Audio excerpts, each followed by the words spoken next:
partners abroad. That second bit is a positive thing. It's finding new partners. I mentioned in my remarks 12 new trade and security agreements in the past 6 months across 4 continents, more to come. For example, the commitment with India to work together is just one of many. And all of that builds our strength here at home. Canada is sending a strong strategic message. Facing sustained pressure from Donald Trump's America, Ottawa is reshaping its foreign and trade priorities, with India fast becoming a key focus.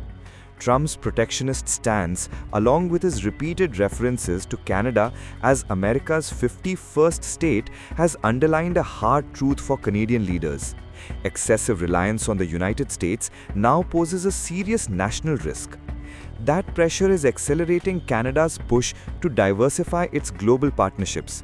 Prime Minister Mark Carney is expected to travel to India in the coming weeks, signaling a clear reset after years of strained relations. From New Delhi's standpoint, the move is notable. A Western economy long tied to Washington is now actively looking to India to safeguard its economic interests and strategic autonomy. For Ottawa, the stakes are high. Canada is grappling with steep US tariffs and rising concerns over economic leverage. Its leadership has made it clear that exports beyond the US must double over the next decade.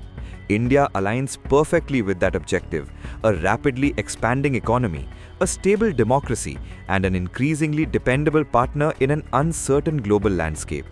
The first thing is that my comments in Davos laid out how we see the world, a recognition of how the world has changed. I think a point that Canadians understood months ago.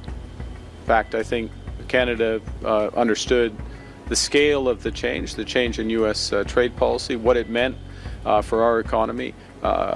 We understood that well before other countries, and we started to react, controlling what we can control, building it at home, and very importantly, diversifying our trade partners abroad. That second bit is a positive thing.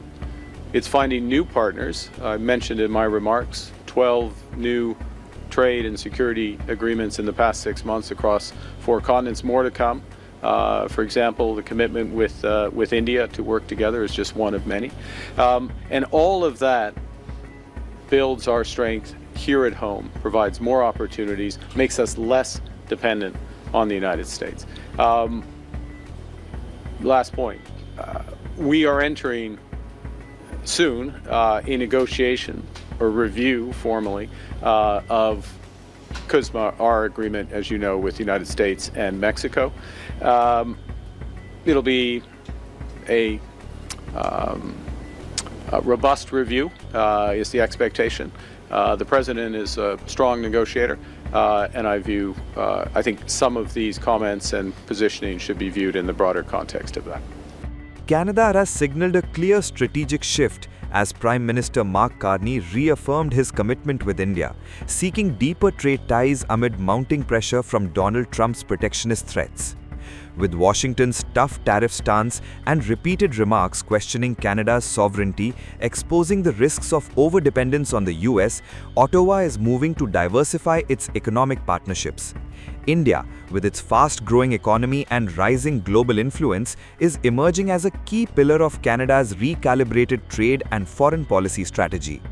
Canada's Prime Minister Mark Carney is likely to visit India in the first week of March, with talks expected on uranium, energy, critical minerals and artificial intelligence, according to India's High Commissioner to Canada, Dinesh Patnaik.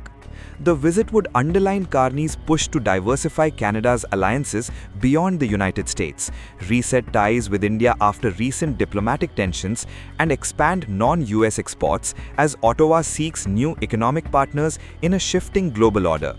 The reset is taking shape despite past tensions linked to Khalistani extremism, with envoys returning, diplomatic staffing being restored, and both sides signaling readiness to move ahead. India has consistently denied the allegations against it, while Ottawa now appears focused on rebuilding trust. For New Delhi, the signal is clear. Global powers are no longer engaging India as a future prospect, but as a present-day necessity, and Canada's pivot reflects a calculated strategic move rooted in shifting global realities and national interest.